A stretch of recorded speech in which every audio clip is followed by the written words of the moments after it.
Hello বন্ধুরা, আপনাদের top জ্ঞান চ্যানেলে স্বাগতম। আপনারা দেখতেই পাচ্ছেন যে অন্নপূর্ণা যোজনার যে ফর্মটা সেটা আপনি দেখতে পাচ্ছেন পেয়ে গেছি আমরা, এবং সেটা কিভাবে ফিল আপ করবেন এবং কোথা থেকে পাবেন সমস্তটাই এই ভিডিওতে বলবো, এবং কি করতে হবে সেটা সমস্ত আজকে এই ভিডিওতে স্টেপ বাই স্টেপ বলে দেবো, তাই ভিডিওটা প্রথম থেকে দেখতে থাকুন। ফর্মটা পাওয়ার জন্য প্রথমে গুগলে অন্নপূর্ণা যোজনা বলে সার্চ করে দিন, এবং সার্চ করলেই প্রথমে যে পেজটা আসবে সেখানে প্রথমে যে ওয়েস্ট বেঙ্গলে গভর্নমেন্ট অফ ওয়েস্ট বেঙ্গল অন্নপূর্ণা যোজনা যে লেখাটা থাকবে সেখানে ক্লিক করবেন। সেখানে ক্লিক করলেই আপনার অন্নপূর্ণা যোজনার অফিসিয়াল ওয়েবসাইটটা খুলে যাবে। সেখানে খুললেই দেখতে পাবেন যে 3টে ফর্ম দেখা যাচ্ছে, একটা ইংলিশে, একটা বাংলায় এবং একটা হিন্দিতে, এবং যেটা আপনার সম্ভবত সুবিধা হয় সেটা আপনি ডাউনলোড করে নেবেন।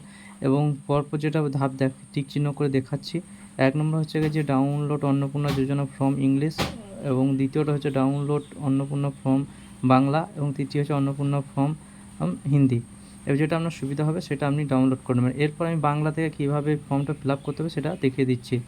আপনারা দেখতেই পাচ্ছেন যে অন্নপূর্ণা যোজনা পারিবারিক তথ্য সংগ্রহের ফর্ম, এবং এখানে প্রথমেই যেটা হচ্ছে পারিবারিক পরিচয় আপনাকে সেখানে ফিল করতে হবে, এবং বেশিরভাগ জায়গাতে সঠিক চিহ্নতে টিক চিহ্ন দিতে হবে। পরিবারের প্রধান নাম অর্থাৎ আপনার যে পরিবারের ফ্যামিলির মেন তার নাম লিখতে হবে আধার কার্ড অনুযায়ী। তারপর তারই জন্ম তারিখ, প্রথমে দিন, মাস, তারপরে বছর।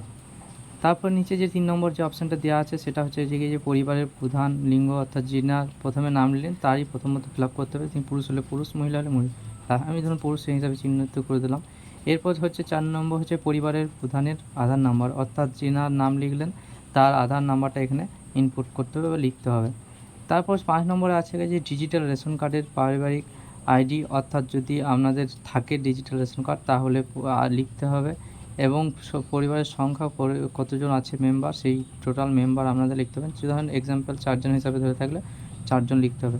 তারপর যে ঠিকানা, অর্থাৎ স্থায়ী ঠিকানা, আপনি যেখানে বাসস্থান করেন সেই স্থায়ী ঠিকানাটা এখানে আপনাকে লিখতে হবে।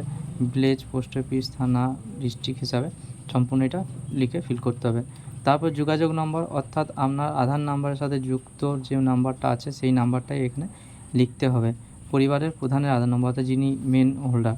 তারপর নাম, জন্ম তারিখ, লিঙ্গ, পরিবারের প্রধানের সম্পর্ক, আধার, পরিবারের সকলের সদস্যের। এখানে আপনাকে কি করতে হবে, অন্নপূর্ণা যোজনার জন্য আবেদন করা হচ্ছে তাদের প্রথমত হচ্ছে যে নামগুলো এখানে লিখতে হবে।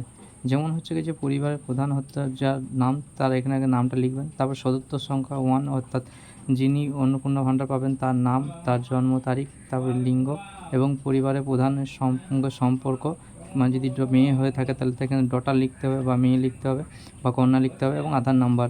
এরপর সদস্য 2, যদি আপনার দ্বিতীয় মেয়ে থাকে বাচ্চায় তার নাম লিখতে হবে। যদি আপনার মিসেস থাকে তাহলে এখানে সংখ্যাতে লিখতে হবে, এবং এখানে হ্যাঁ যে টিক চিহ্ন দেওয়া আছে সে পাশে হ্যাঁ টিক চিহ্নতে ক্লিক করতে হবে। এবং এইটা সমস্ত কিছু হয়ে গেলে পরপর এই যে সাজিয়েছেন, অর্থাৎ প্রথমে 1 নম্বর সদস্যতে যার নাম লিখেছিলেন পরবর্তী ক্ষেত্রেও কিন্তু ওই 1 নম্বর অনুযায়ী সব সিরিয়ালগুলোকে কিন্তু সাজাতে হবে। আমি দেখিয়ে দিচ্ছি। প্রথমত হচ্ছে যে এগুলো করার পর দেবেন 10 নম্বরে হচ্ছে পরিবারিক প্রধানের ও পরিবারিক সকল প্রাপ্তবয়স্ক সদস্যদের ব্যাঙ্ক অ্যাকাউন্ট, অর্থাৎ প্রথমে হচ্ছে যে হেড অফ দ্য ফ্যামিলি যা আছে তার ব্যাঙ্ক অ্যাকাউন্ট নাম্বার এবং ব্যাংকের নেম, অ্যাকাউন্ট নাম্বার এবং আইএফসি কোড এখানে লিখতে হবে। তারপর সদস্য নম্বর 1, অর্থাৎ আপনি সদস্য নম্বর 1 আগের যেটাতে দিয়েছিলেন সেই সদস্য নম্বর 1-এর যে নিয়েছিলেন তার নাম এখানে ইনপুট করতে হবে, কারণ আপনি ওইখানে যে অনুযায়ী সিরিয়াল সাজাবেন সেই অনুযায়ী এইখানটাতেও সিরিয়াল সাজাতে হবে। এখানে পরপর আপনাকে সেই হিসাবে সদস্য 1-এ যিনি ছিলেন সেইখানে তার bank number, account number, bank name, account number এবং আইএফসি কোড দিতে হবে। আর অবশ্যই যে অ্যাকাউন্টটা দেবেন ডেবিটি ক্রেডিটের জন্য বা আধার আর লিঙ্কযুক্ত ব্যাঙ্ক অ্যাকাউন্ট হতে হবে, ঠিক আছে? কারণ ডিবিটি ক্রেডিট যদি লিঙ্ক না থাকে তাহলে কিন্তু হবে না, সেক্ষেত্রে যে ডিবিটি লিঙ্ক অ্যাকাউন্ট আছে সেটাই এখানে প্রোভাইড করবেন। এরপর কী করবেন, নিচের দিকে আরও স্ক্রল করলে আরও অনেক পেজ আছে সেগুলো দেখতে পাবেন। প্রথমত হচ্ছে যে আমি নিচের দিকে আরও স্ক্রল করে দেখিয়ে দিচ্ছি। প্রথমত এবার তো হচ্ছে 11 নম্বর হচ্ছে যে এপিক, অর্থাৎ হচ্ছে এপিক মানে হচ্ছে ভোটার তালিকার অংশ বা সমস্যা। এখানে আধার মানে ভোটার কার্ড যাদের হয়েছে তাদের এখানে অবশ্যই ফিল করতে হবে। আর ভোটার কার্ড অবশ্যই সবারই থাকবে, কারণ অন্নপূর্ণা যারা অ্যাপ্লাই করছেন তাদের অবশ্যই যে বয়সটা দেওয়া আছে অবশ্যই ভোটার কার্ড থাকবে। এখানে প্রথম হচ্ছে যে হেড অফ দ্য ফ্যামিলির এই ভোটার নাম্বারটা ইনপুট করে দেবেন, এবং তারপর বিধান ক্ষেত্রে বা অংশ, অর্থাৎ অ্যাসেম্বলির যে নাম বা অংশ নম্বর আছে সেটা ভোটার কার্ডে পেয়ে যাবেন, সেটা দেখে লিখে ফেলবেন। কোনো অসুবিধা হলে কমেন্টে জানাবেন, আমি বলে দেবো কোনটা বটে। সদস্য 1, অর্থাৎ প্রথমে সদস্য 1-এ যার নাম লিখেছিলেন তার ভোটার নম্বর, এবং সেই হিসাবে নাম এবং পরপর আপনারা যতজন ছিলেন সেই হিসাবে সিরিয়াল মেনটেন্যান্স করতে হবে। এরপর আপনারা নিচের দিকে চলে এলে দেখতে পাবেন 12 নম্বর হচ্ছে বিভাগ, অর্থাৎ এরপর যে 12 নম্বর অপশান আছে বিভাগ, অর্থাৎ আপনি কোন জাতির, যেমন হচ্ছে জেনারেল না ওবিসি না এসটি না এসসি। এইটা হচ্ছে কি যে আপনার কাছে যদি কোনো তফসিল জাতি বা কোনো এসটি জাতির সার্টিফিকেট থাকে তাহলে সেক্ষেত্রে আপনি সিলেক্ট করতে পারেন। আর যদি আপনার কোনো রকম সার্টিফিকেট না থাকে তাহলে আপনি জেনারেল অর্থাৎ ইউআর জায়গাতে টিক চিহ্ন দিতে পারেন। আর যাদের ওবিসি আছে তারা অবশ্যই দিতে পারে। এছাড়াও আপনার আজ কি ডিজিটাল রেশন কার্ড আছে কিনা, যদি থাকে তাহলে ইয়েস লিখবেন। এবং যদি ডিজিটাল রেশন কার্ড থাকে তাহলে এটা কোন ক্যাটাগরি, আপনার ডিজিটাল রেশন কার্ডে দেখবেন অবশ্যই লেখা থাকবে AY বা RKSY, যেটা থাকবে সেটা আপনাকে ঠিক করতে হবে। তবে আপনি যে রেশন কার্ড প্রতি মাসে অনুযায়ী আপনি রেশন তুলছেন কি না সেটাও আপনাকে হ্যাঁ লিখতে হবে যদি তুলে থাকেন। এরপর আপনি নিচের দিকে স্ক্রল করলে দেখতে পাবেন যে আপনার বাড়ির ধরন, অর্থাৎ আপনার বাড়িতে কি 3 বা তার বেশি পাকা ঘর রয়েছে, মানে 3-এর বেশি যদি পাকা বাড়ি থাকে তাহলে হ্যাঁ লিখবেন, নাহলে না। এখানে যদি একটা পাকা বাড়ির কথা কিন্তু বলা হয়নি, এখানে ক্লিয়ার লেখা আছে আপনার বাড়িতে কি 3 বা তার বেশি পাকা ঘর রয়েছে। যদি আপনার একটা ফ্যামিলি যতজন মেম্বার আছে সেই মেম্বার অনুযায়ী কাউন্ট হচ্ছে, আপনি এখানে না করে দেবেন। তবে 2 নম্বর হচ্ছে যে পরিবারে এই জমির মালিকানা, অর্থাৎ আপনার যদি যে জায়গায় বাড়ি সেখানে আপনার মালিকানা আছে, যদি রেজিস্ট্রেশন বা নথিপত্র সেই যিনি হেড অফ দ্য ফ্যামিলি তার নামে থাকতে হবে। পরিবারের সকল সদস্যের মোট জমির পরিমাণ, অর্থাৎ যতজন ফ্যামিলি আপনি এখানে দিলেন তাদের টোটাল জমির পরিমাণ কত শতক হচ্ছে সেটা আপনাকে লিখতে হবে এবং তার সমস্ত নথি দিতে হবে আপনাকে। আবার যানবাহনের জন্য আপনি হয়তো পরিবারের কোনো সদস্য বাণিজ্যিক মোটর চালিত 4 চাকা গাড়ি আছে কি না। এখানে প্রথমত হচ্ছে যে যতদূর সম্ভব বাইকের কথা বলা হয়নি, 4 চাকা অর্থাৎ গাড়ি, জিপ, ট্র্যাক্টর অন্তর্ভুক্ত কথা বলা হয়েছে। যদি থাকে তাহলে হ্যাঁ এবং গাড়ির নাম্বার, রেজিস্ট্রেশন নাম্বার এখানে উল্লেখ করতে হবে। পরিবার ভিত্তিক সদস্যদের স্বাস্থ্য বিমা যদি থাকে তাহলে হ্যাঁ লিখবেন, যদি না থাকে তাহলে না লিখবেন। এবং যারা হয়তো প্রিমিয়াম ভরেন, অর্থাৎ পার্সোনালভাবে হেলথ স্কিম কি করেন বা সরকারিতে কাজ করলে পার্সোনালভাবে যে পেমেন্ট করেন তাদের এখানে বিশেষ করে ফিল করতে হবে কত টাকা দেয় প্রিমিয়ামে এবং সরকারি না বেসরকারি এবং কী ইন্স্যুরেন্স আছে সেইটা উল্লেখ করতে হবে। আর যদি না থাকে কোনো রকম তাহলে না করে দেবেন, সব ফিল আপ করার কোনো রকম দরকার পড়বে না কোনোটাই। তারপর হচ্ছে গেছে আয় বা পেশা, অর্থাৎ কোনো সদস্যের কী আয় কর বা পেশাগত হতে পারে সেটা হচ্ছে গেছে প্যান কার্ড যদি থাকে তাহলে আপনি হ্যাঁ করবেন।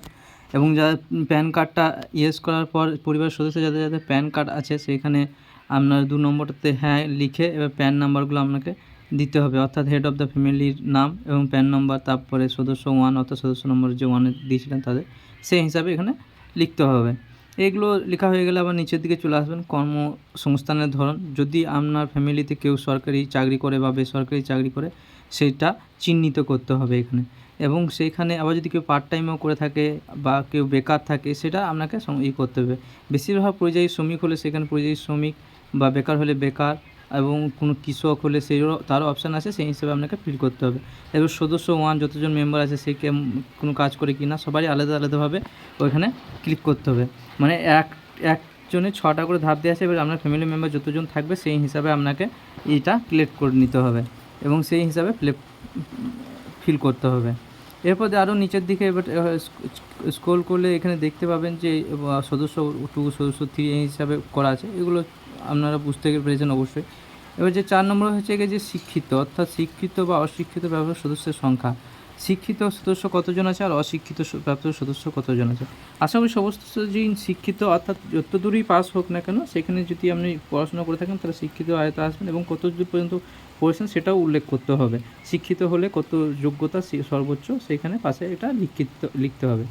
আর তার সাথে সাথে যাবতীয় যে ফর্মালিটিসগুলো আছে, যেমন হচ্ছে গিয়ে যে এখানে কোনো সদস্য কি সাংবিধানিক পদ, মন্ত্রী বা কোনো কিছু সংস্থা আছে কি না সেটা না লিখে দেবেন। কোনো সদস্য সরকারি বা পেনশনভোগী হয় কি না, না যদি থাকে অবশ্যই এগুলো কিন্তু পাবেন না, সেই জন্য এগুলো না লিখবেন। এবং কোনো জিএসটির অধীনে কেউ আছেন কি না, এবং পরিবারের মোট বার্ষিক আয় কত সেটা আপনাকে লিখতে হবে এবং তার জন্য অবশ্যই কিন্তু সার্টিফিকেট লাগবে ব্লক থেকে আপনার বার্ষিক আয় কত, এবং সেটাই সেখানে অঙ্কে আপনাকে লিখতে হবে। এরপর যিনারা ধরুন আপাতত ভোটার কার্ড এইসব কোনো কিছু হয়নি বা নেই এবং তারা সিএ আবেদনকারী অবস্থা আছে, তার যদি এরকম হয়ে থাকে যে ভোটার লিস্টে নাম নেই, বাদ পড়ে গেছে এবং সিএ আবেদনের বর্তমান অবস্থায় যদি থাকে সেরকম, সেখানে প্রযোজ্য হলে প্রযোজ্য আবেদনকারী হিসাবে টিক চিহ্ন, আর যদি না থাকে তাহলে করে দেবেন। এবং নিচের দিকে কারোর কোনো যদি কার্ড থাকে, কিষাণ ক্রেডিট কার্ড, শিক্ষার্থী ক্রেডিট কার্ড, মৎস্যজীবী ক্রেডিট কার্ড, সরকারি থেকে যে ক্রেডিট কার্ড দেওয়া হয় যদি থাকে, তাহলে সেখানে যিনার আছে তার নাম্বারটা, আইডি সংখ্যা এবং কত তারিখে সেই ক্রেডিট কার্ড ইস্যু হয়েছিল সেটা উল্লেখ করতে হবে। আর 2026-এ এসআইআর বাদ পড়ে গেছে এবং ট্রাইব্যুনালে হচ্ছে বিচারাধীন, এখনও ঠিকমতো বিচার হয়নি, সেরকম পরিবারে কেউ থাকলে সেখানে আপনাকে এখানে হ্যাঁ লিখে মামলা চলছে এই হিসাবে এই নিচের লাস্ট অপশানটাতে ক্লিক করতে হবে, চিহ্নিত করতে হবে। আর যদি না হয় তাদের না লিখবেন, প্রযোজ্য নয়। এরপর নিচের দিকে এলে আমরা লাস্টের পেজের দিকে চলে এসেছি এবং সেই হিসাবে ফিল আপ করার পর এবং এইখানে আপনাকে সামাজিক নির্ভরশীল আপনার বিদ্যালয়ে আইনত পরিবেশ সকল শিশুর বিবরণ, অর্থাৎ কোনো চাইল্ড যদি আমরা স্কুলে পড়াশোনা করে সেই শিশুর নাম এবং শ্রেণী, কোন শ্রেণীতে পড়াশোনা করছে এবং বিদ্যালয়ের নাম, এই সমস্ত কিছুটাই আপনাকে এখানে লিখতে হবে। এবং কোন স্কুলে, মাদ্রাসা হতে পারে, বেসরকারি স্কুল হতে পারে, প্রাইভেট সরকারি স্কুল হতে পারে, সেই হিসাবে করবেন এবং কতজন শিশু আছে সেই প্রত্যেকটা শিশুর নাম এখানে উল্লেখ করতে হবে।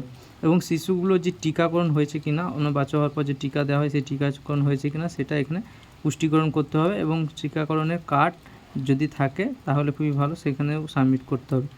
এবং এইখানে এতগুলো কিছু করার পর আপনি কি কোনো সরকারি প্রকল্পের সুবিধা পাচ্ছেন কি না, ডিবিটি লিঙ্কের মাধ্যমে, মানে ডিবিটি অ্যাকাউন্টে আপনি কোনো সরকারি এই পরিষেবা পাচ্ছেন কি না, যদি পেয়ে থাকেন তাহলে হ্যাঁ লিখবেন এবং সেই প্রকল্পের নামটা আপনাকে এখানে উল্লেখ করতে হবে যে কী প্রকল্পের সুবিধা আপনি পাচ্ছেন। আশা করি সম্ভবত এটা উল্লেখ নেওয়া হচ্ছে, কারণ হচ্ছে আবার যদি আপনি কোনো বাদ দিতে চান যে আমি এটা প্রত্যাহার করতে চাইছি, তাহলে সেখানে আপনি লিখে এটা প্রত্যাহার করতে পারেন। সেটা এইভাবে এখানটা ফিল আপ করতে হবে আপনার কী কী পেয়ে থাকেন। আর তারপরে লাস্টের দিকে এই সমস্ত কিছু সম্পূর্ণ ফিল করার পর আপনাকে এখানে সম্মত বলে একটা অপশান আছে, এখানে ছোটো করে টিক চিহ্ন মারতে হবে। এরপর আপনাকে এখানে সাইন করে নিতে হবে এবং সমস্ত কিছু আবার ফুল যাচাই করে সিগনেচার করার পর এইটা আপনাকে অফিসে সাবমিট করতে হবে।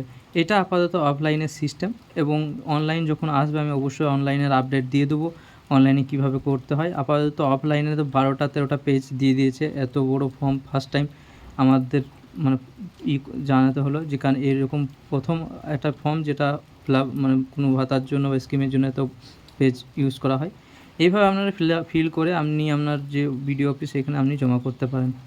ধন্যবাদ ভিডিওটা লাস্ট পর্যন্ত দেখার জন্য। কোনো রকম অসুবিধা হলে অবশ্যই কমেন্ট বক্সে জানাবেন আর ভিডিওটা শেয়ার করে দেবেন আপনার বন্ধুবান্ধবদের কাছে। আর অবশ্যই আমাদের চ্যানেলটাকে সাবস্ক্রাইব করে বেল আইকনটা দাবিয়ে দেবেন।